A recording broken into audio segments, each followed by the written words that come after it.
In this video, I'll show you how you can fix Marvel Rivals 99% loading stuck.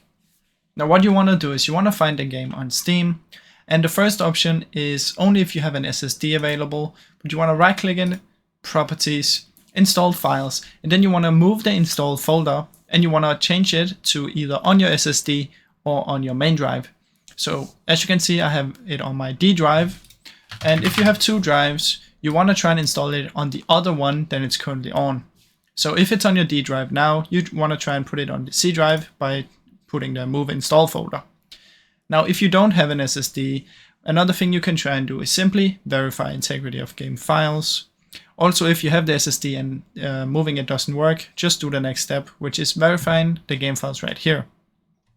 Now, if this doesn't work, come here to General and type -dx11 to try and see if this one works. This is just going to use the DirectX 11, and maybe this is going to work for you. Now, if it doesn't work, you can just delete it again, head over to Install Files, and then we want to press Browse. In here, we want to find the launcher, right click, go to Properties, Compatibility, and then you want to activate these two. Press Apply and OK and see if it works. If it still doesn't work, you can try and run the program in compatibility mode for Windows 8. So press Apply and OK, and then see if this one works. Now, after doing all of this, it should hopefully work for you.